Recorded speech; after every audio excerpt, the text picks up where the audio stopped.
जय रघुनंदन राम निरंजन, जय रघुनंदन राम निरंजन, जनक सुता रतिकांत,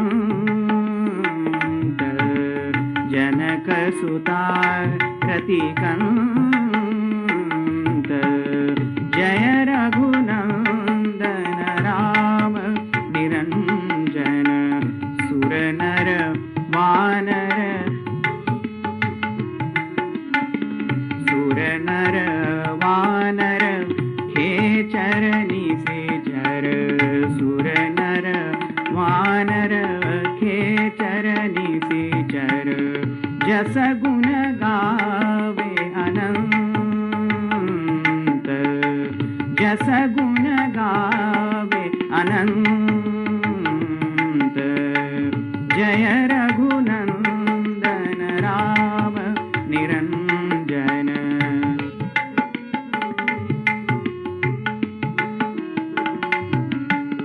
दुर्वादल नव श्यामल सुंदर, दुर्वादल नव श्यामल सुंदर, भंजनयन रणधीरा,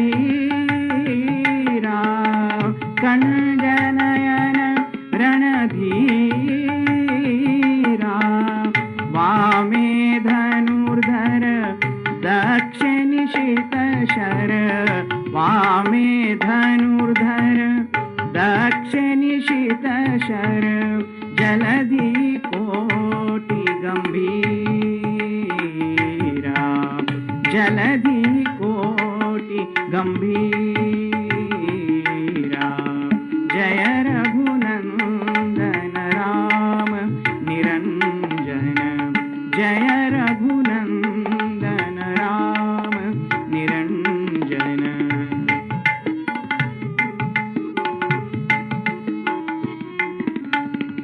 श्रीपद पादुक धर भरतानुज, श्रीपद पादुक धर भरतानुज, चामर छत्रक धारी, चामर छत्रक धारी,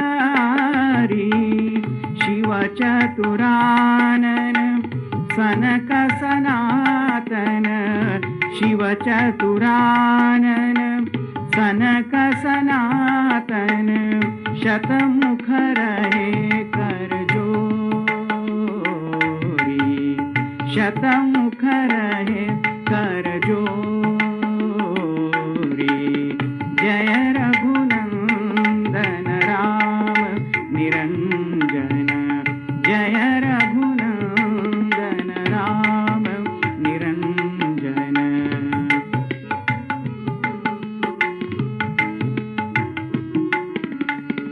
भक्त आनंदन मारुतनंदन, भक्त आनंदन मारुतनंदन, चरण कमल करे सेवा, चरण कमल करे सेवा, गोविंद दास हृदय निवास, गोविंद दास हृदय निवास, हरि नारायण देवा, हरि नारायण देवा, जय रघुनंदन राम निरंजन, जय रघुनंदन राम निरंजन, जनक सुता रतिकांत, जनक सुता रतिकांत, जय रघुनंदन राम निरंजन, जय रघुनंदन राम निरंजन, जय रघुनंदन राम निरंजन।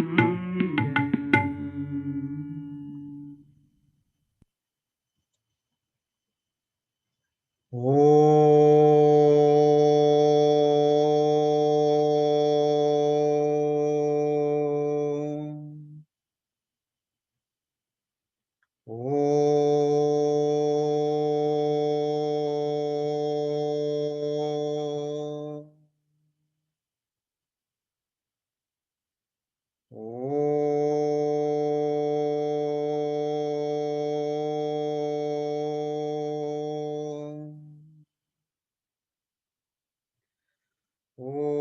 श्री गणेशाय नमः. ओम श्री सरस्वत्यै नमः. ओम श्री गुरुभ्यो नमः. शुका सारिखे पूर्ण वैराग्य जाचे, वसिष्ठा परिज्ञान योगेश्वरासे. कवी वाल्मिका सारिखा मान्यैसा, नमस्कार माझा सद्गुरु रामदासा. नमस्कार माझा सद्गुरु रामदासा. जय जय रघुवीर समर्थ.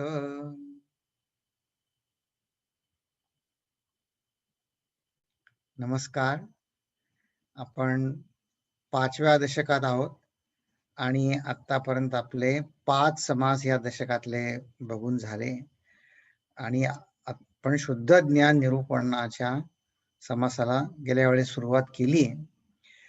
तर बहुधा ज्ञान निरूपण संपताना रामदास स्वामी काय म्हणले, जवते ज्ञान नाही प्रांजळ, तव सर्व काही निर्फळ, ज्ञान रहित तळमळ जाणार नाही. ही आपल्याला जी तळमळ आहे आता, तळमळ वाटते काही अमुक व्हायला पाहिजे, काही होत नाहीये, काही दुःख आहे, ती म्हणले ती तळमळ वरवरची आहे. खरी तळमळ जी आहे ती ज्ञानरहित आहे म्हणून या ज्ञानाचं इतकं महत्व.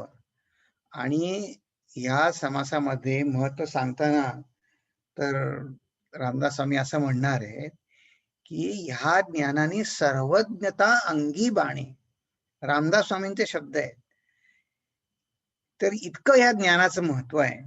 आणि मग म्हणले नाना हे जे आपण जे बहुधा ज्ञानामध्ये ह्या ओव्या आपण बघितल्या, त्याला फक्त त्यांनी कौशल्यता असं नाव दिलं की ह्या कौशल्य आहे, आपल्याला ज्ञान आहे, पण ते पंचमहाभूतांच्या मर्यादेत आहे, ज्ञानेंद्रियांच्या कक्षेत आहे, त्या कक्षेपुरतं मर्यादित आहे आणि त्यांनी ही तळमळ जाणार नाही. ते ज्ञान रामदास स्वामींना जे ज्ञान सांगायचंय ते हे नव्हे.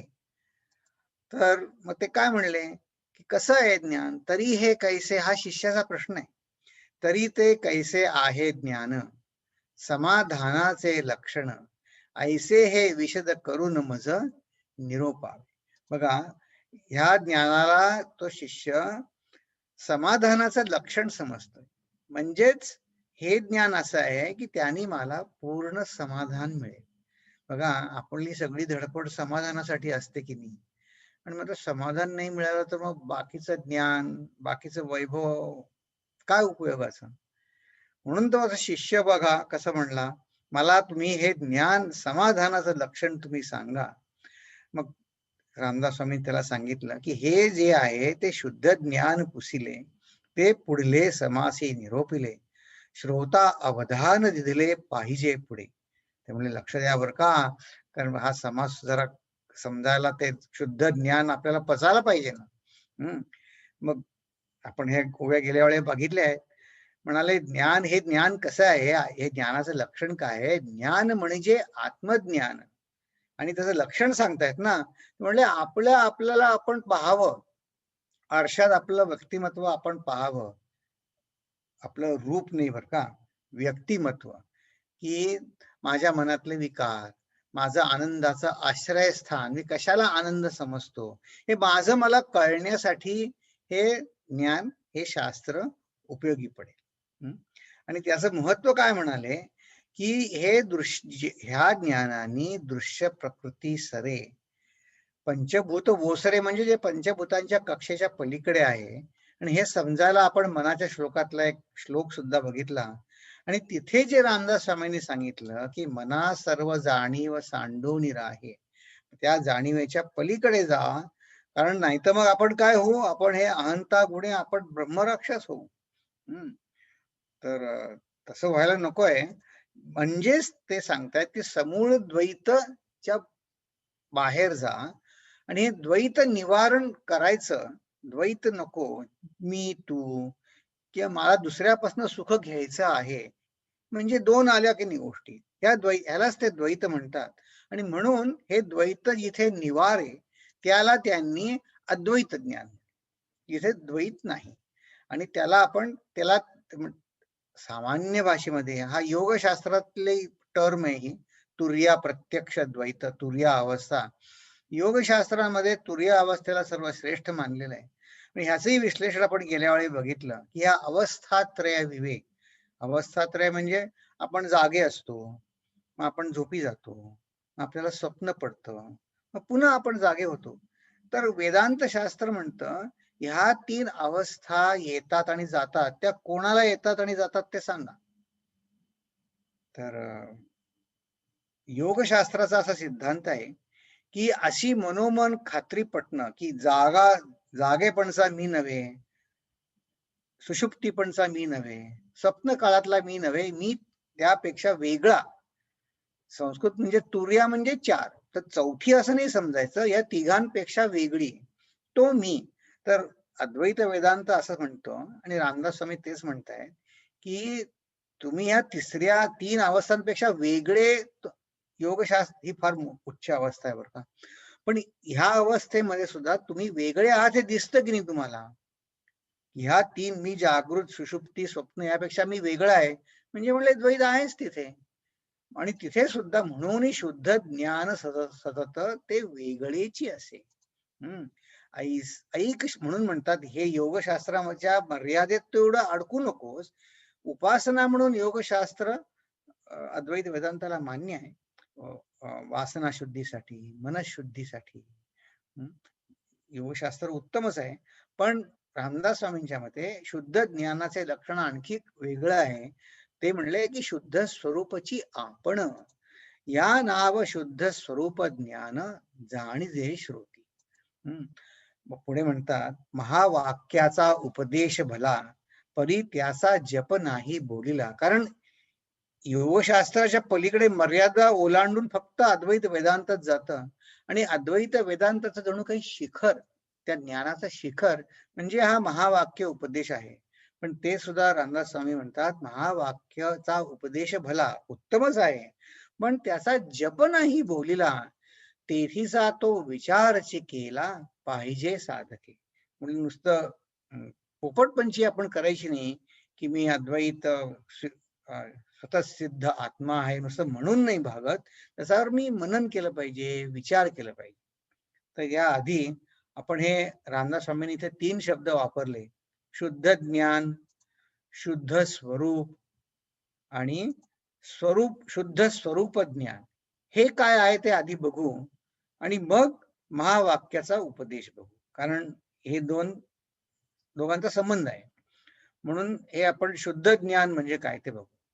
तर त्यासाठी बघा आपण गेल्या वेळी अशी एक तुलना केली होती किंवा दर्शन शास्त्रातला विचार बघितला होता की आपल्याला जे सध्या दर्शनशास्त्र जे आपण समजतो त्यामध्ये त्यांनी सगळ्या ह्या बॉडी ऑफ नॉलेज, जगातलं जे नॉलेज आहे की नाही, ज्ञानाचं भांडार, त्याचे 2 भाग केले.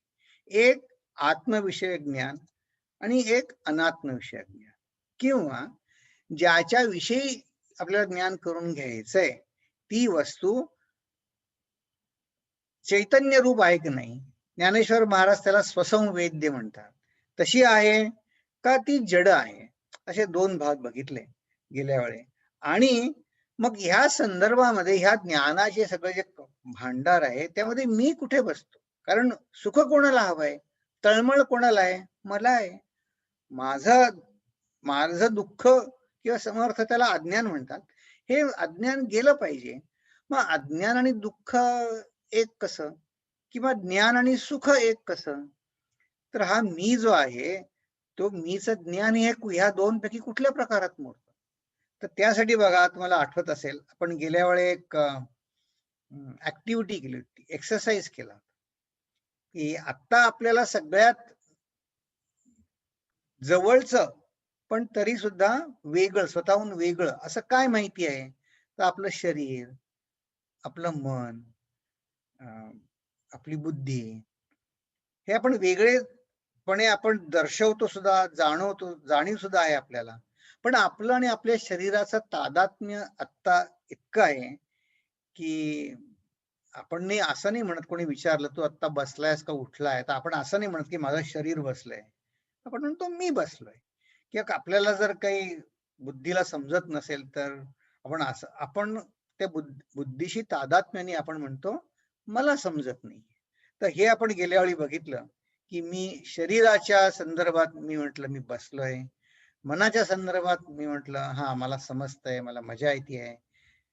तर हे शरीर, मन, बुद्धीच्या संदर्भात आहे.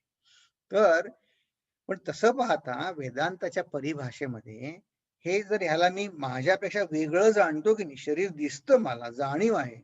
त्या अर्थी शरीरालाच काही शरीराची जाणीव नाही. हं.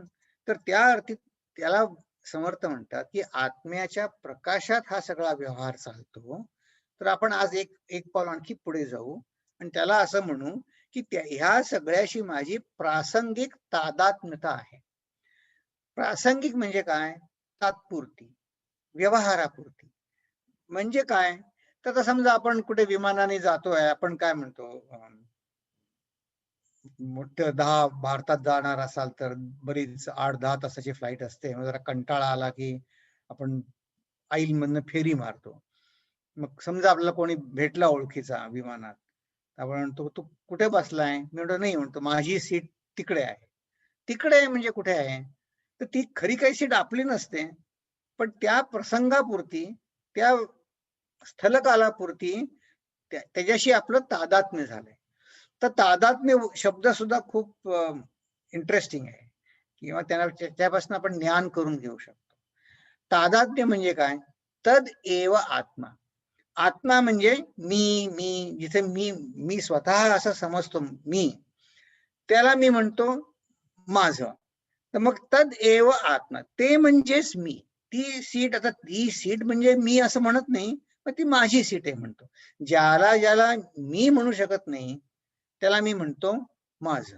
मग ती सीट. पण ती तेवढ्यापुरती आहे. मग आपलं उतराचं ठिकाण आल्यावर आपण ती सीट, मग काय आपला संबंध नाही. पण अगदी खुशीनं ती सीट कधी एकदा उठून जाईन असं होतं. तर हे प्रसंग तादात्म्यतेनं आपल्या शरीर, मन, बुद्धीशी संबंध आहे. मग प्रश्न असा आहे, की हे सगळं जर टेम्पररी कारणपरत्वे आहे, निमित्त मात्र आहे. मग ह्याच्या पलीकडे प्रासंगिक तादात्म्यतेशिवाय मला अस्तित्व आहे की नाही? ज्ञानेश्वरीमध्ये ज्ञानेश्वर महाराजांनी एक असा दृष्टांत दिलाय. आपण म्हणतात ते आम्रफळाचं रस किंवा आम्रफळाचा रंग, की आंब्याचा रंग, आंब्याचा वास, आंब्याचा आकार. तर ते म्हणले त्याचा रंग काढा, त्याचा आकार काढा, असं सगळं काढा त्याचं. मग मग आंबा आहे का नाही जागेवर? कारण ते आंब्याला आहे. समजा आता समजा सडला आहे, मग त्याचा रंग वेगळा होतो. आंब्याचा रंग तो तसा राहत नाही, बदलतो. किंवा तो सडल्यावरती त्याचा आकार त्याचा वेगळा होतो. मग तो आंबा आहे का नाही? मग ह्या पंचेंद्रियांव्यतिरिक्त संज्ञा होतात. त्याच्या पलीकडे आंबा आहे का नाही? तसं आपण आपल्या संदर्भात जर रामदासांनी आपल्याला आपली जाणीव करून देतात, पाहावे आपणासी आपण. तर मग ह्या प्रासंगिक तादात्म्यतेशिवाय मला अस्तित्व आहे का? असलं पाहिजे. ते कसं आहे? तर ते आपण आता बघू, की कसं बघा. प्रसंग येतात जातात. आता आपण मगाशी विमानाच्या सीटचं उदाहरण बघितलं. मग आज आता मी काय असं म्हणत नाही माझी सीट, ती आता त्याच्यात दुसरं कोणी बसत असेल त्याच्याशी माझा काही संबंध उरला नाही. प्रसंग येतात जातात. तर ह्या सर्वांना जे माझं साक्षी म्हणून मी त्रयस्थपणे बघतो, ते माझं शुद्ध स्वरूप आहे. बघा, आपण ते विमान प्रवासाचं उदाहरण पुढे चालवू थोडं. ते म्हणले हे फूड कोणाचं आहे? आपण समजा व्हेजिटेरियन मील ऑर्डर केलं असेल तर म्हणतील काय, 15A चं सीट आहे. पण या 15A शिवाय मला वेगळं अस्तित्व आहे की नाही? आहे. ते माझं शुद्ध स्वरूप आहे. मग कोणी म्हणेल नाही नाही मी समजा आपल्याला कोणी सारखं 50 म्हणूनच ओळखेल, त्या प्रवासामध्ये 50 ठीक आहे, पण त्या प्रवास संपल्यानंतर समजा आपल्याला ते एअर होस्टेस बाहेर भेटले कुठे आणि तरी ते आपल्याला 50 म्हणायला लागले तर ते हास्यास्पद होईल की नाही. हा, तर माझं शुद्ध स्वरूप हे माझं खरं स्वरूप आहे. किंवा कोणी मला म्हणेल 50 पण मला त्या माणसाला माझी खरी ओळख होईल का? नाही होणार. तर माझं शुद्ध स्वरूप ह्या प्रासंगिक तादात्म्यतेच्या पलीकडे आहे की नाही, म्हणजे आहे. आणि ह्या स्वरूपाचं जे ज्ञान ते रामदास स्वामी स्वरूप ज्ञान म्हणतात. बघा, आपल्याला जर आपलं किंवा भगवंताचं खरं ज्ञान करून पाहिजे असेल आपल्याला, कारण आपण काय म्हटलं, मला दुःख आहे, मग ते कोणाला दुःख आहे? मग मला आधी ओळख नीट पटली पाहिजे की नाही. त्यासाठी हे शुद्ध स्वरूप आणि स्वरूप ज्ञान आपल्याला रामदास स्वामी समजून सांगताय. पुढे ते काय म्हणले की हे समजण्यासाठी वेदांतामध्ये अद्वैत ज्ञानाची गरज आहे आणि अद्वैत ज्ञानाने माझी तळमळ शमणार आहे. आणि अद्वैत ज्ञानाचा शिखर म्हणजे महावाक्य उपदेश आहे. पण त्याचा म्हणले जप नाही करायचा, तर त्याचा विचार तेथीचा तो विचारची केला पाहिजे साधके. महावाक्याचा उपदेश भला, परंतु त्याचा जप नाही बोलिला, तेथीचा तो विचारची केला पाहिजे साधके. चला आता मग आपण करू विचार. की आपण जे म्हटलं आत्मा, इथे जे आत्मा म्हणजे मी, म्हणजे काय, आपण आधीच्या ह्याच्यात बघितलं स्लाइड मध्ये की जे प्रासंगिक संबंधांचे मूळ आहे ते माझे स्वरूप आहे. माझं शरीर आहे, माझं मन आहे, बुद्धी आहे, माझं घर आहे, माझी मोटार आहे. पण या संदर्भाच्या जेव्हा मी ड्रायव्हर नसतो तेव्हा मी कोण असतो? तर ते माझं स्वरूप जे खरं आहे ते मला जाणून घ्यायचंय. ट्रॅफिक जॅम मध्ये आपण अडकले असू तर आपण त्या संदर्भात आपण ड्रायव्हर या नात्याने मला दुःख आहे. पण जेव्हा मी ट्रॅफिक मध्ये नसेन, मी घरी असेन, तेव्हा ट्रॅफिक जॅमचं मला दुःख आहे का? नाही दुःख. म्हणून हे आत्मस्वरूप, आत्मा म्हणजे माझं खरं स्वरूप. आणि ब्रह्म म्हणजे काय, तर आपण ह्या जगात राहतो, तर हे जगाचा धारण करता, जगाचा आधार कोण? आधी पहिली गोष्ट जग म्हणजे काय, तर मी ज्याला ज्याला माझ्या व्यतिरिक्त मी जे हे हे हे जाणतो दुसरं, ते म्हणजे जग. आणि त्याचा आधार आहे ब्रह्म. म्हणजे असेल ब्रह्म म्हणजे दुसरा एक ब्रह्माचा अर्थ म्हणजे खूप मोठं, म्हणजे खूप मोठं असेल, खूप मोठं ब्रह्म, त्याचा माझ्याशी काय संबंध? नाही म्हणले, ते ब्रह्म आणि आत्मा याचं जे ऐक्य आहे, म्हणजे माझं स्वतःचं स्वरूप हे दुःखाची सावली पडणे एवढं सुद्धा इतकं क्षुद्र नाही आहे, फार महान आहे. त्याला दुःख स्पर्श सुद्धा करू शकणार नाही. हो, असं माझं खरं मी एवढा महान आहे का? किंवा आपल्या सोप्या भाषेत म्हणू, अत्यंत आनंदाची अवस्था, की जो आनंद कधी लोप पावत नाही, जो हुकमी आहे, ते म्हणजे ब्रह्म. आणि ते म्हणजे मीच. हे जे ऐक्य जे प्रस्थापित करतं, जे सांगतं की अरे अशा दृष्टीने विचार कर म्हणजे तुला ब्रह्म आत्म ऐक्य होईल, ते म्हणजे महावाक्य. आता या महावाक्यावर रामदास स्वामींनी 6-7 उभ्या घातल्या. तर मग आपण आता बघू हे ब्रह्म आत्म ऐक्य काय आहे. की एक महावाक्य ही काय आहे, प्रत्येक वेद हे ज्ञानाची राशी हे एक होते. वेद महर्षींनी त्याचं 4 वेगळ्या भागामध्ये विभाजन केलं, रिएडिटिंग म्हणतात तसं. पण वेद म्हणजे हे ज्ञान राशी आहे आणि सर्व ज्ञानाचं पर्यवसान. हे शिकायचं कशासाठी? इतकं खटाटोप आपण शिकतो कशासाठी? तर त्यांनी आपल्याला कृतकृत्य यथार्थ वाटलं पाहिजे की नाही. आणि रामदास स्वामी स्वतःच म्हणणार आहे, महावाक्याचे विवरण ते मुख्य ज्ञानाचे लक्षण. आणि त्यांनी आधीच सांगितलंय ह्या ज्ञानाने समाधान होणार आहे. तर हे समाधान होण्याचं मुख्य लक्षण, त्यालाच आपण कृतकृत्य यथार्थ वाटणं म्हणलं. म्हणजेच हे वेदाच्या ज्ञान राशीने या महावाक्याने होणार आहे. मग ही महावाक्य काय आहे? तर ब्रह्म खूप मोठं वाक्य म्हणजे महावाक्य नाही, किंवा ब्रह्म खूप मोठा आहे असं नुसतं म्हणणं सुद्धा, किंवा देव अनंत कोटी आहे, अनंत आहे असं नुसतं म्हणणं सुद्धा महावाक्य नाही, किंवा जीव किंवा मी हा अत्यंत दुःखी आहे हे सुद्धा महावाक्य नाही.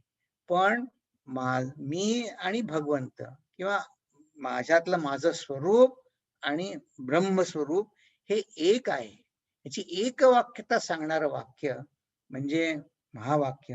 आणि महावाक्य अगदी छोटं असतं शब्दाच्या स्वरूपात. आता आपण बघू की हे कृतकृत्य वाटण्यासाठी या महावाक्याचा कशा तऱ्हेनं विचार करायला रामदास स्वामी सांगतायत. की एक उदाहरणार्थ वानगी दाखल सॅम्पल म्हणून एकेका महावाक्याच्या जेव्हा सुरुवातीला अगदी जेव्हा इंट्रोडक्टरी टॉक्स असतात की नाही, ते प्रत्येक वेदातलं एक एक सॅम्पल म्हणून एक उदाहरणार्थ एक महावाक्य घेतात. जसं हे ऐत्रेय उपनिषद ऋग्वेदामध्ये येतं, त्याच्यामध्ये हे प्रज्ञानम ब्रह्म हे महावाक्य आहे. बा किती छोट आहे, प्रज्ञानम ब्रह्म. किंवा अथर्वण वेदामध्ये अयम आत्मा ब्रह्म हे वाक्य आहे. हे म्हणजे महावाक्य की हा आत्मा म्हणजेच ब्रह्म. किंवा सामवेदामध्ये छांदोग्य उपनिषद वाक्य आहे की तत्वमसी. हे तुम्ही ऐकलं असेल बरेच वेळा, तत्वमसी ते ब्रह्म तूच आहेस. हे सामवेदातलं वाक्य आहे, महावाक्य. आणि यजुर्वेद बृहदारण्यक उपनिषदामध्ये यजुर्वेद शाखेमध्ये अहम ब्रह्मास्मी हे महावाक्य. ही 4 महावाक्य सुरुवातीला महावाक्याचं विवरण करताना रामदास स्वामींनी या समासात घेतली आहेत. तर अशी ही 4 वेदातली महावाक्य पुष्कळ आहेत बरं का, 4च नाहीये. पण हे आपण एक उदाहरण बघण्यासाठी बघितले. तुम्ही म्हणाले काय समजत नाही, काय महावाक्य आणि त्यांनी मला कसं काय समाधान मिळणार. तर बघा आपण आणखीन एका वेगळ्या तऱ्हेने बघू की विचार करायची पद्धत रामदास स्वामींनी या समासात सांगितली. ती कशी सांगितली आहे की त्यांनी समजण्याची पद्धती अशी सांगितली. हा समासच त्यांनी ह्या आधी उपदेश केलाय. या पहिल्या ज्या 12-15 ओव्या आहेत की नाही, त्यामध्ये त्यांनी उपदेशाचा सार सांगितले. उपदेश, मग ते उपदेश समजण्यासाठी त्याची लक्षणं सांगितली, म्हणजे इंडिकेटर ज्याला म्हणतो की अशा तऱ्हेने विचार कर, ती लक्षणं सांगितली. नंतर त्याच्यावर मनन आणि चिंतन कसं करायचं ते त्याच्या पुढच्या 30-35 ओव्यांमध्ये सांगितले. आणि त्याच्यानंतर निष्कर्ष काय काढायचा, प्रत्येकाला आपल्याला स्वानुभूती कशी येईल ते सांगितले. आता बघा, ही पद्धत समासाचा सारांश ह्या तऱ्हेनं समास लिहिलाय असं मला वाटतं. तर हे मी कलर कोडेड केलेलं आहे.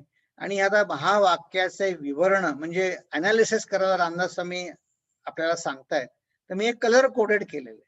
या उपदेश काय केला की उपदेश असा केला की तत्वमसी, म्हणजे उदाहरणार्थ आपल्याला हे महावाक्याचं सार समजण्यासाठी कसं की समजा शिष्य गुरुकडे गेला तर गुरु शिष्याला काय सांगतो की ते ब्रह्म तूच आहेस. हा उपदेश. हे आता कलर कोडेड आहे, तुम्ही बघा, तुम्हाला समजायला सोपं जाईल रंगांच्या ह्याच्यावर. हा उपदेश आहे. हे उपदेश वाक्य असं सुद्धा या महावाक्याला म्हणतात की सोप्या भाषेमध्ये तू अंतर्मुख हो, तू बाहेर सुख शोधायला जाऊ नकोस. तुला जे सुख बाहेर आहे असं वाटतं ते खरं नाही, खरं सुख तुझ्या अंतरीच आहे. ते आनंद स्वरूप ते ब्रह्म तूच आहेस. हा उपदेश केला. मग त्याचं लक्षण काय सांगितलं, मग त्याचं लक्षण वाक्य सांगितलं प्रज्ञानम ब्रह्म. तू जे जाणतोस, ज्याच्यामुळे जाणतोस ते ब्रह्म. बघा, ते तुकडोजी महाराज होते की नाही, त्यांचा एक अभंग आहे, मला मिळाला कुठे, आपण पुढच्या वेळी आपण बघू की ज्याच्यामुळे कळतं ते तूच आहेस, तेच तू आहेस. मनाचे जे मन, प्राणाचा जो प्राण, असं त्या तो अभंगामध्ये म्हणतात. तो हा नारायण चहूकडे. मनाचे जे मन, प्राणाचा जो प्राण, तो हा नारायण, असं तुकोडोजी महाराजांचं भजन आहे. तर ते उपदेश वरती लक्षण काय सांगितलं, मी की ज्याला शोधतोय किंवा जे शोधतोय तेच ब्रह्म आहे. मग मी चिंतन काय माझ्याकडनं अपेक्षित आहे की अयम आत्मा ब्रह्म. ह्याला म्हणतात अनुसंधान वाक्य, असं सुद्धा ह्याला म्हणतात की हा आत्मा म्हणजेच ब्रह्म. म्हणजे मी माझ्यातलं जे चैतन्य आहे ते चैतन्य इंद्रियांतर्फे बाहेर जातं, संज्ञा घेऊन माझ्या चैतन्याला परत उलट पोहोचवतं. हे जे ब्रह्म मी आतमध्ये सामावून घ्यायचा माझ्या मनात प्रयत्न करतो, हे माझ्यातलं चैतन्य, माझ्यातला आत्मा म्हणजेच ब्रह्म, असं मी अनुसंधान केलं, चिंतन केलं, मनन केलं. आणि मग मला अनुभव काय आला, अहम ब्रह्मास्मी, मी ब्रह्म आहे, असा मला अनुभव आला.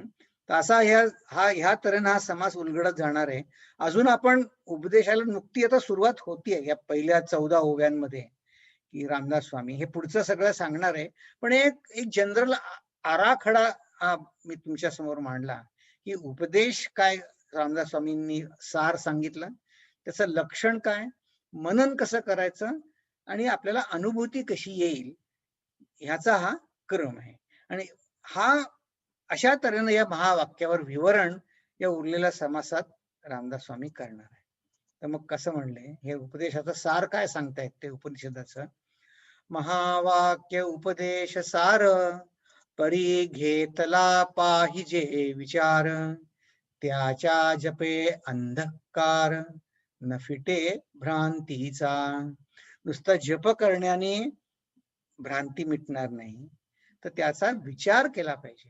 हे कसं आहे माहितीये का, समजा जर मला पोहायला येत नसेल की नाही, आता असं कल्पना करा की अत्यंत परमावधीची आनंदाची अवस्था म्हणजे दमणूक न होता अगदी आरामशीर लिलया पोहणं म्हणजे आराम. भवसागर तरुण जायचं म्हणतो की नाही. मग समजा आपण एखाद्या फिजिसिस्टला विचारलं, काय रे बाप, कसं वस्तू तरंगते म्हणजे काय होतं, मग तो सांगतो आपल्याला सिद्धांत वस्तू तरंगण्याचा, की मी माझ्या आकारमानाच्या पेक्षा जास्ती वजनाचं पाणी जर बाजूला सारलं तर माझी शरीर तरंगेल. ठीक आहे, मग मी माझं आकारमान मोजलं, किती क्युबिक लिटर आहे ते मोजलं. मग तितकं लिटर पाणी मी माझे हातपाय मारून मी दूर सारलं, पाणी हातपायाला मारून, की मी तरंगेन. मग हे जे ज्ञान त्यांनी सूत्र दिलं, त्या सूत्राचा जप करताना मी पाण्यात शिरलो फक्त या मंत्राचा जप केला तर मी तरंगेन का? नाही, अर्थातच नाही. तर मी त्याचा विचार केला पाहिजे आणि त्याप्रमाणे मला अनुभूती आली, मी त्याप्रमाणे मी काय माझी वागणूक ते वागणुकीत उतरलं पाहिजे, म्हणजे मी तरंगेन. म्हणून म्हणले त्याच्या जपानी अंधकार तसा अंधकार फिटणार नाही, भ्रांतीचा अंधकार फिटणार नाही. मग महावाक्याचा अर्थ काय आहे? महावाक्याचा अर्थ घेता आपण वस्तूची तत्वता त्याचा जप करिता वृथा क्षीणची होय.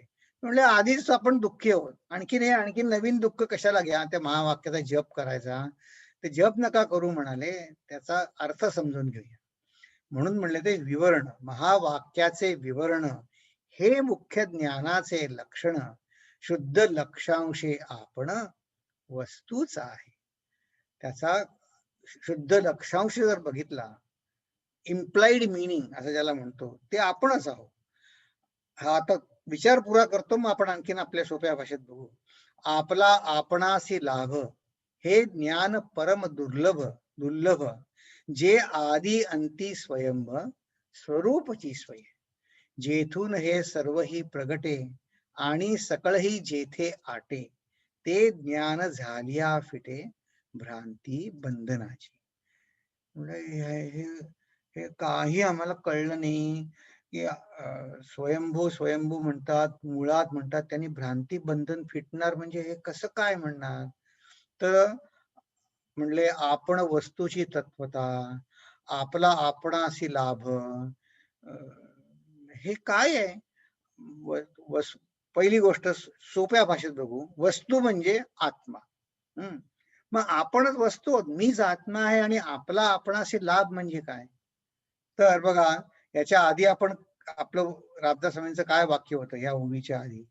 महावाक्योपदेश भला, त्याचा जप नाही बोलिला, तेथी जातो विचारची केला, पाहिजे साधके. चला मग आता आपण विचार करू की एक विचार करण्याच्या अनेक पद्धती आहेत.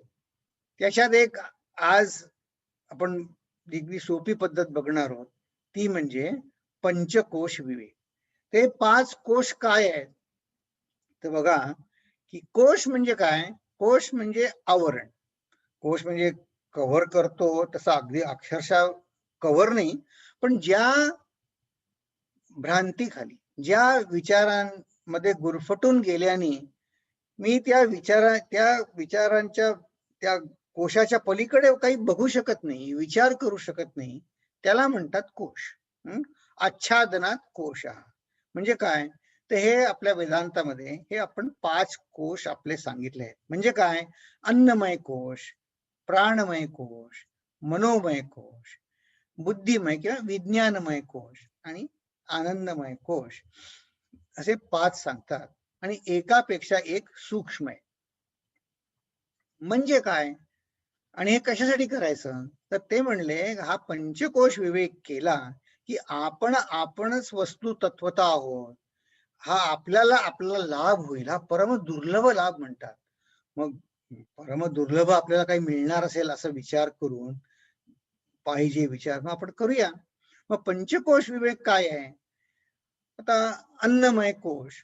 आता अन्न अगदी सोप्या दृष्टीनं विचार करायचा झाला तर अन्न आपण खातो, आपलं शरीर आहे. अन्न म्हणजे शरीर.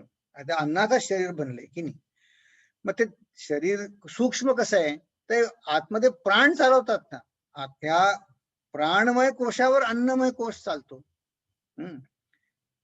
आणि मग ते प्राणाला प्राण आहेत, पण त्याच्या पाठीमागे जर मन नसेल, इंद्रिय संज्ञा, मग प्राण मनाच्या ताब्यात आहेत की नाही. जी आपली चलन वलन शक्ती आहे ती मनाच्या ताब्यात आहे, मन बुद्धीच्या ताब्यात आहे. आणि हा आनंदमय कोश जिथे आपल्याला अगदी शुद्ध स्वरूपात आत्मा सापडतो, त्याला म्हणले आनंदमय कोश. ही आपल्याला हे आपले कोश आहेत. हे म्हणजे आपलं हे अनालिसिस आहे. पहावे आपणासी आपण. आपला हा MRI आहे, आपली हे स्कॅन केल्यासारखं आहे. ते कसं ते आपण बघू. तर बघा की समजा आता हे रामदास स्वामी सांगितलं आपल्याला, रामदास स्वामींनी विचार करायचा. मग कसला करायचा विचार? तर या 5 पंचकोश विवेक करायचा आहे. तर समजा आपल्याला कोणी म्हणलं, मी माझ्याबद्दलच, प्रत्येकाने आपापल्याबद्दलच विचार करायचा आहे. तर मग आपल्याला काय आवडतं सगळ्यामध्ये? बघा, तर आपल्याला कोणी आपली स्तुती केली तर आपल्याला आवडते की नाही? आवडते. आणखीन करणं स्तुती थोडी. समजा कोणी आपल्याला म्हणलं, आता ही सगळे आपल्या ओळखीची वाक्य आहेत.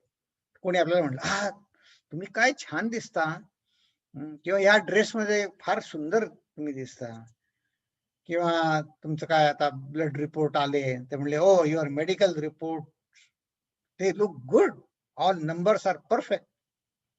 किंवा म्हणले, हो तुमचा स्वभाव किती प्रेमळ आहे, किती शांत आहे. किंवा म्हणले, वा तुम्ही काय बुद्धिमान आहात, तुम्ही तर एकदम स्मार्ट आहात. तर हे आता आपल्या नेहमीचे आहे. ते म्हणजे हो असं कोणी, मी आहेच तसा, कोणी म्हणत असेल मी आहेच तसा, किंवा कोणी काय म्हणेल. पण वेदांताच्या दृष्टीने रामदास स्वामी आपल्याला काय विचार करायला सांगतात माहितीये का? ते म्हणतायत, या स्तुतीमध्ये तुम्ही कुठे आहे? म्हणजे काय? हे माझीच तर स्तुती आहे. ते म्हणले नाही. ते म्हणले, तुम्ही काय छान दिसताय, ही तुमची शरीराची स्तुती आहे. ते तुम्ही अन्नमय खाऊन, तर बाळ छोटं असतं, मग ते अन्न खाऊन मोठं होतं, मग ते शरीर झालं ते तसं. तुमचे केस लांब आहेत, आखूड आहेत, तुमची हेअरस्टाईल आज चांगली आहे, ते माझ्या अन्नमय कोशाचं वर्णन झालं. आणि आता बघा, ह्या कोशामुळे समजा आपण म्हटलं की, मगाशी मी काय म्हटलं की हे कोश म्हणजे ह्या अन्नमय कोशातच जो कोण आपण गुरफटून जर गेलो तर आपण ह्याच्या पलीकडे विचार करायला असमर्थ ठरतो किंवा ती आपली एक मर्यादा ठरते हे कोश म्हणजे. मग आता बेसिक गरज आपल्याला भूक लागते, खायला मिळायला पाहिजे. पण जर पुष्कळ खाल्लं असेल किंवा सारखं माझं मन त्यातच असेल की आता खाण्यामध्येच असेल तर मग आपण विचार करू शकू का, काही अभ्यास करू शकू का? नाही. आता हे आपल्या रोजच्या अनुभवाची स्थिती आहे, अनुभव आहे. किंवा आपले मेडिकल रिपोर्ट म्हणले, मेडिकल रिपोर्ट सांगले ते माझे प्राणमय कोशाचं वर्णन आहे. मग आता समजा मी या प्राणमय कोशातच अडकलो, सारखं मग दिवसभर कधी कोणाशी बोलावं तरी एक्सरसाइज, नाही तर हे अन्न कुठलं खावं, कशात फायबर जास्ती आहे कमी आहे, सगळं ती डाएटची चर्चा, नाही तर मग व्यायामाची चर्चा. या पलीकडे चर्चेला विषयच नाही. मग त्यांना विचारलं समजा की एवढं तुम्ही अन्नमय कोश हे खा ते खा, याच्यात फॅट जास्ती आहे कमी आहे, फायबर असं आहे, ह्या असा व्यायाम केल्याने, ह्या अशी आसनं केल्याने असं होतं. मग एवढं तुम्ही अगदी तुमची शरीर, आपलं शरीर तंदुरुस्त राहिलं तर त्या अशा तंदुरुस्त शरीराचं करायचं काय, जगायचं कशासाठी?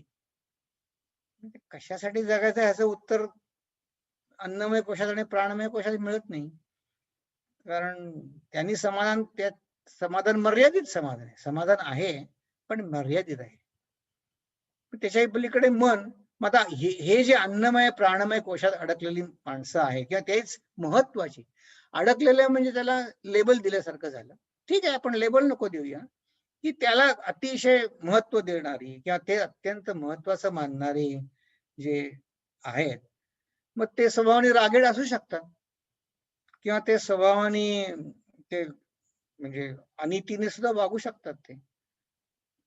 पण कोणी समजा मनाने पण चांगला आहे पण कन्फ्युज्ड आहे, मग ते बुद्धिमय कोशाचं, विज्ञानमय कोशाचं काम आहे. आणि हे तर 5 कोश, हे 4 कोश आहेत, आनंदमय कोश ह्याच्याही पलीकडे आहे. तर ह्या पलीकडे आपले आणखी कितीतरी कोश आहेत. आपलं कुत्रा, मांजर, मोटार, घर, कुटुंब. आमचे एक स्वामी खूप छान सांगायचे, ते म्हणायचे तुम्ही पूर्ण संन्यास किंवा वानप्रस्थ झालं की म्हणजे हे तुमचे हे सगळे कोश सुटतात आणि मग you need to work on आनंदमय, अन्नमय कोश, प्राणमय कोश, मनोमय कोश त्याच्यावर. पण आधी म्हणले हे सोडा हे सगळे कोश. आणि खरं सांगू का, आपण ह्या सगळ्या कोशांमध्ये इतके गुरफटून गेलोय ना की त्यामुळे मला हे जे विवरण आहे की याच्या पलीकडे माझं व्यक्तिमत्व आहे का नाही, ते विचार करायलाच आपण असमर्थ ठरतो. आपण काय म्हणतो आजकाल एक शब्द, आपण डिस्टर्ब आहे. का डिस्टर्ब आहे? हे 5-4 कोश तर मिनिमम, पण ह्या कोशातनं सुद्धा डिस्टर्बन्स, जरा समीकरण बिघडलं की बिघडलं.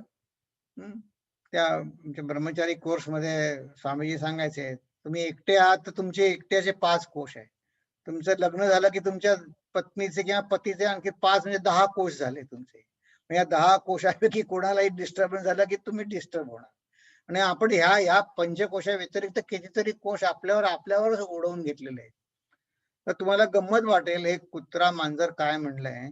परवा दिवशी एक ओळखीचे आहेत, ते त्याचं काय इथे नोकरी निमित्ताने त्यांचं आता संपलं इथलं अमेरिकेतलं काम, त्यांना संपवावं लागलं, विसाचं काही त्यांचं झालं, भारतात चालले. आता म्हणले आम्ही उद्या जाणार. मग 2-3 दिवसांनी भेटले. म्हटलं अरे तुम्ही जाणार होते, गेलं नाही. नाही म्हणे आमचा या बडीचा पेपरवर्क, पासपोर्ट बडीचं पेपर्स प्रोसेस नाही झाले. पासपोर्ट नाही म्हणलं, ते पेपरवर्क. मला वाटलं बडी म्हणजे त्यांचा मुलगा आहे त्याचं नाव आहे. नाही म्हणे ते त्याच्या कुत्र्याचं नाव आहे. तुम्हाला हसू येईल पण मी खरं सांगतोय. ते म्हणले त्या कुत्र्याचं पेपरवर्क पूर्ण नाही झालं, त्याला कुत्र्याला ते भारतात घेऊन गेले. त्यांचा इथे कुत्रा होता, आहे म्हणजे घेऊन गेले भारतामध्ये. बघा, माझं त्या कुत्र्यासाठी त्यांची सगळी ते विमानाची तिकीट बदला, पुन्हा कोविडची टेस्ट करून घ्या, आपल्याला कल्पनाही नाही, आणि त्या कुत्र्याला तर त्याहून कल्पना नाही की माझ्यासाठी हा माझा मालक इतकं सगळं करतोय. त्या कुत्र्याला काहीच कल्पना नाही. पण हे कोशामुळे अडकून बसलोय की नाही आपण. तर ह्या पलीकडे जे आणि मग दुःख कोणाला होतं? या आपल्याला आपल्याला दुःख तर होतं, या कोशांमुळे सुद्धा आपल्याला दुःख होतं. तर रामदास स्वामी सांगतायत, थोडा विचार करूया ना आपण. हे विचार करून तुमचं स्वरूप हे शुद्ध स्वरूप निर्मळ आहे, जे या चराचराचे मूळ, शुद्ध स्वरूप निर्मळ, या नाव ज्ञान केवळ, वेदांत मते. वेदांत सांगतो की तुम्ही जर शुद्ध स्वरूप तुमचं निर्मळ आहे ते तुम्ही समजून घेतलं, तर तुमची बाकीची दुःख तुम्हाला त्याच्याशी कसं मॅनेज करायचं ते सोपं जाईल. रामदास स्वामी म्हणतात, शोधता आपले मूळ स्थान, सहजची उडे अज्ञान, या नाव म्हणजे ब्रह्मज्ञान मोक्षदायक. आता इथं म्हणले शुद्ध स्वरूप ज्ञान केवळ वेदांत मत. म्हणजे काय ते आता आणखीन एका तऱ्हेनं बघू की असं आहे, हे जे शुद्ध स्वरूप ज्ञान म्हटलं ते आत्मस्वरूप आणि ज्ञान हे अभिन्न आहे, हे एकरूपच आहे. मग आत्मा कुठे वास करतो? तर आत्मा माणसाच्या हृदयामध्ये आत्मा वास करतो. हृदयामध्ये वास करतो ही बोलायची पद्धत आहे. म्हणजे काय, आपल्या अगदी निकट आहे. हृदय म्हणजे माझ्या व्यक्तिमत्वाचा सगळ्यात अत्यंत आतला गाभा. आता बघा, आता कोणाची कुत्री असतात, म्हणजे कुत्री त्यांचं आयुष्य संपलं की ते जातात, किंवा ते म्हणतात की नको, कुत्रा आजारी पडतं म्हणा, किंवा कुत्र्याचं म्हणतात नको कुत्रा ठेवायला. मग ते त्यांचं आता व्यक्तिमत्वाचा भाग होत नाही ते. पण माझं स्वतःच जे मी म्हणतो, त्या मी ना मला त्याचा त्याग करता येईल का? नाही, ते नेहमी माझ्या बरोबर राहणार आहे.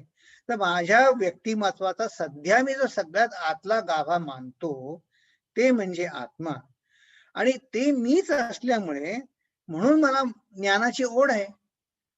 कारण हे ज्ञान मिळाल्याशिवाय मला चैन पडत नाही ना, तळमळ जात नाही त्याशिवाय. किती किती तळमळ जात नाही, किंवा ते किती मिळण्याची किती जरूर आहे. तर रामदास स्वामी म्हणतात, देहाला जसे अन्न तसे मानवाला ज्ञानाची जरूर आहे. मग हे चराचराचे मूळ मूळ म्हटलंय, मूळ स्थान. हे मूळ स्थान म्हणजे काय की, कारण का मगाशी आपण बघितलं कसं की या अन्नमय कोश, प्राणमय कोश, त्याच्या खाली आपण आतमध्ये जात चाललो. म्हणजे सूक्ष्म विचार करत चाललो की अन्नमय कोश हा बाहेरून दिसतो, प्राणमय कोश दिसतो का? दिसत नाही, पण तो हालचालीत जाणवतो. आणि प्राणमय कोशाने शरीरमय कोशावर नियंत्रण करता येत. बरोबर, प्राणमय कोश हालचालीनं दिसतो, पण मन दिसतं का? मन दिसत नाही. पण मनाने आपल्याला श्वास रोखता येतो, प्राणायाम करता येतो. कारण का? मन सूक्ष्म आहे प्राण्यापेक्षा. सूक्ष्म म्हणजे आणखी मुळापाशी. जसं आपण म्हटलं की माणसाच्या व्यक्तिमत्वाचा गाभा, तर ही आपली गाभ्याकडे वाटचाल आहे. तर ती कशी आहे त्या दृष्टीने आपण एक वेगळ्या तऱ्हेने सोप्या शब्दात बघू. कारण काय म्हटलं, ज्ञानाची ओढ आहे. ती काय? तर म्हणाले, मनुष्य आधी सर्वप्रथम ज्ञाता असतो. बघा, काही महिन्यापूर्वी आपण एक होमवर्क केलं होतं की उठल्याबरोबर आपली स्वतःची पहिला विचार काय येतो ते आपण त्याची एक नोंद ठेवायचं ठरलं होतं. तर आधी जाण व्हायला पाहिजे की हा, मी उठलोय, जाग आली आहे, बिछान्यात डोळे उघडले, मी आहे. तर हे जे मी आहे हे आहे ना, त्या दृष्टीनं ते म्हणतात रामदास स्वामी, मनुष्य प्रथम ज्ञाता असतो आणि त्यानंतर तो करता आणि भोगता होतो. पण आपण काय, आपली जीवनामध्ये आपली सगळी धडपड हे ज्ञाता जाणण्याकडे आपला हेतू नसतो. आपल्याला आधी करता आणि पहिली गोष्ट म्हणजे भोगता व्हायचं असतं, ती सगळी गडबड करतो. मग ज्ञानाचे लक्षण आहे, हे ज्ञान करून घेण्याच्या पायऱ्या आहेत. कशा आहेत? कारण या ज्ञानाचं एक स्वरूप आहे, nature of knowledge, way to get knowledge, ज्ञानास मिळवण्याचे मार्ग आहे. त्याच्या कक्षा, विस्तार म्हणजे डायमेन्शन. ज्ञान म्हटलं की हे चार भाग, चार दृष्टीने विचार करता यायला पाहिजे आपल्याला. ज्ञानाचं स्वरूप काय, ज्ञानाचा मार्ग कुठला, ज्ञानाची कक्षा कुठली आणि ज्ञानाचं भांडार म्हणजे त्याचा साठा किती आहे. तर हे जे 4 भाग आहेत की नाही, ह्या 4 ज्ञानाची अवस्था म्हणजे आत्मज्ञानाबद्दल चाललंय आपला, त्या आपल्या मनशुद्धीवर आपण साधना आपण किती करतो, किंवा आपली परिपक्वता किती आहे त्याच्यावर अवलंबून असतं. बघा, लहान मुलं असतात, अगदी लहान बाळ असतं, 1 वर्षापेक्षा सुद्धा छोटी, त्यांना ज्ञान करून घेण्याची एकमेव पद्धत म्हणजे काय, समोर जी गोष्ट दिसेल ती तोंडात घालायची आणि ते बघायचं. मग आता लहान मूल मोठं झालं, त्याला ज्ञानाचं नवीन नवीन मार्ग, मग ते चालायला लागतं, म्हणजे हात लावून ओढायचं सगळं, त्याचा विस्तार वाढतो, ते ज्ञानाचं भांडार वाढतं. मग असं मग मोठा युवक झाला, तरुण झाला, मग त्याचं मन जेवढं शुद्ध असेल, त्याचं साधन, त्याची उपासना जेवढी असेल, तेवढी त्याची मनाची परिपक्वता असेल, तेवढं तो आणखीन त्याच्या व्यक्तिमत्वाच्या गाभ्यापर्यंत शिकण्याची त्याला कुवत येते. ती कशी येते ते आता रामदास स्वामी सांगतायत, की हे कशी येते त्याचं आपल्याला महत्व पटण्यासाठी बघा, की असे होऊन गेलेल्यांची उदाहरणं देतात, की असो पूर्वी थोर थोर, जेणे ज्ञाने पैल पार, पावले ते साचार ऐक आता. व्यास वसिष्ठ महामुनी, शुक नारद समाधानी, जनकादी अशी एक मोठी लिस्टच दिलेली आहे त्यांनी, की हे सगळे these are the success stories असं जणू काही सांगतायत. आणि आता ज्ञानाचं एक मुख्य लक्षण सांगतायत बघा 30व्या ओवीमध्ये. ते म्हणतात, सकळ साधनाचे फळ, ज्ञानाची सिगची केवळ, ज्ञानाची पराकाष्ठा. कारण उपनिषदाचं सार काय म्हणले, महावाक्य, ती ज्ञानाची पराकाष्ठा आहे. आणि त्याने काय होतं, जेणे संशयाचे मूळ निशेष तुटे. तर बघा, हे किती खरं आहे. आणि हे आता सध्या जरी मला थोडं कठीण वाटत असलं समजायला, तरी याचा पूर्ण विस्तार हा पुढच्या दासबोधामध्ये आहे. तर कसा आहे, त्यासाठी मी 20व्या दशकातली 20व्या समासातली ही 26वी ओवी बघा, आणि कसं ह्याचाच विस्तार जणू काही ह्या ज्या 15-20 ओव्या आपण बघितल्या आज, त्याचा हळूहळू विस्तार रामदास स्वामी आपल्याला करणार आहे. तर या 20व्या दशकातल्या 20व्या समासामध्ये कसं म्हणतात बघा, इथं काय म्हणले, सकळ साधनाचे फळ, इथे म्हणतात झाले साधनाचे फळ. तिथे म्हणले ज्ञानाची सिगची केवळ. आणि या ज्ञानाच्या सिगीने काय होणार आहे, संसार झाला सफळ. आपला संसार सोडायला कोणीच सांगत नाहीये. आपल्या संसारात आपले कष्ट दूर होण्यासाठी ही सगळी खटाटोप आहे. आणि ते 20व्या दशकात इथे पासून ते 20व्या दशकापर्यंतचा प्रवास रामदास स्वामी आपल्या हाताच्या बोटाला घेऊन जाणार आहे. आणि बघा, या किती मिळत्या जुळत्या सुपरइम्पोज, किती मिळत्या जुळत्या ओव्या आहेत ह्या. तेव्हा प्रत्येकाची अशी अनुभूती असेल की हो, माझा संसार सफळ झाला. त्या दृष्टिकोनातूनच रामदास स्वामींनी इथे म्हटलं ही ज्ञानाची ही पराकाष्ठा आहे. आज म्हणतायत, जेणे संशयाचे मूळ तुटेल, म्हणजेच निर्गुण ब्रह्म निश्चळ ही माझी स्वानुभूती होईल. आणि ती कुठे होईल, ती कुठे बाहेर नाही होणार, अंतरी बिंबली. बघा, हा सगळा प्रवास रामदास स्वामी आपल्याला घेऊन चालले. तर ही ओवी किती महत्वाची आहे बघा. सकळ साधनाचे फळ, ज्ञानाची सिगची केवळ, जेणे संशयाचे मूळ निशेष तुटे. तर आता रामदास स्वामींचा उत्साह अगदी उतू चाललाय, त्यांना मावत नाही त्यांच्या भाषेमध्ये. तर रामदास स्वामी कसं म्हणतात बघा, की 56 भाषा तितुके ग्रंथ, आदी करून वेदांत, ह्या इतक्यांचा गहन अर्थ एकच आहे. काय, आणि तो गहन अर्थ आता तो इतका गहन आहे म्हणून आपल्याला कठीण वाटतोय, कारण आपली प्रगल्भता तयारी नाही तेवढी. पण आता ते आपल्याला नुसती ओळख करून देत आहे.